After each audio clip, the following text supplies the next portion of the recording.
Tap dance, one of America's major contributions to the world of percussive dance.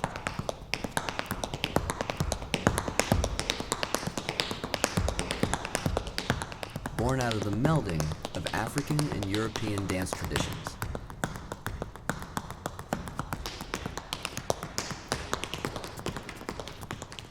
There's so many variations within tap dance.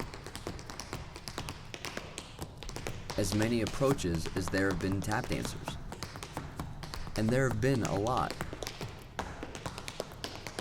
Since its birth, over 125 years ago, tap dance has grown up in the world of American popular entertainment.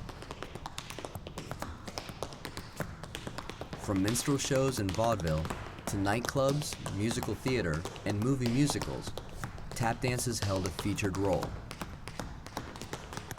And your approach depends on when in the history's lineage you decide to connect. The landscape of American entertainment shifted in the 1950s and 60s. Big bands became cost prohibitive, rock and roll was becoming the popular music, and American musical theater moved towards a format incorporating ballet narrative rather than the extension of variety shows that it had been in the past.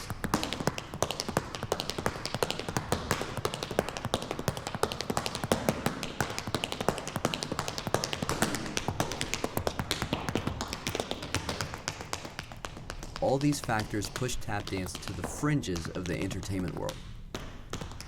Tap dance still existed, there were dancers, but it was outside of the popular discourse. There were fewer and fewer places to dance, and very little need for new tap dancers. So those who had been dancing in the 20s, 30s, and 40s really had no one to pass along the art form to. In the 1970s, a multifaceted resurgence began. Modern dancers became interested in the older tap dancers, drawing them out of retirement to teach.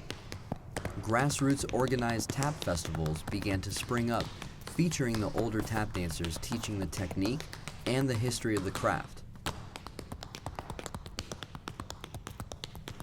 Older dancers also came out of retirement to perform, with groups such as the Copacetics and the Original Hoofers traveling the world.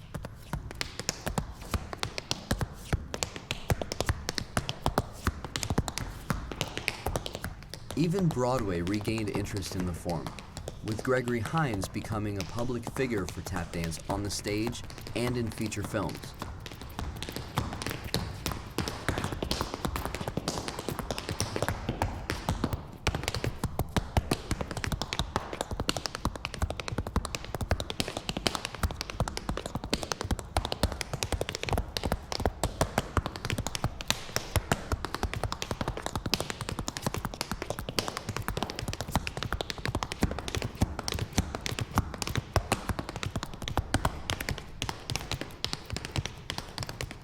Since then, the resurgence has spawned more popular interest, with Savion Glover at the nexus of the craft.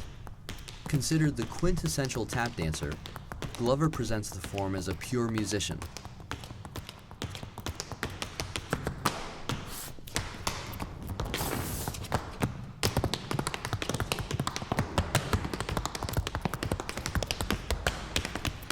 Since the 1990s, and thanks in large part to the work of Savion Glover, we've seen a rise in young people's interest in tap dance.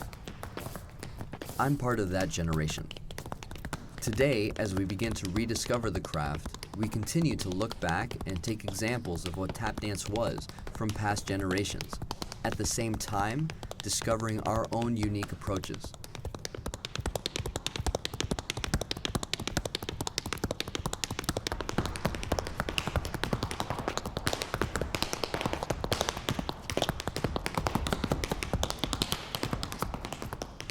There's so much freedom today.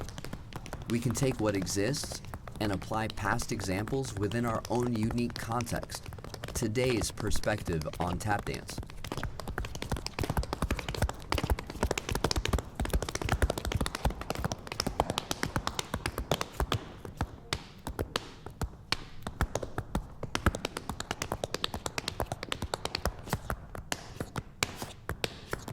It all really boils down to two pieces of metal on a leather-soled shoe.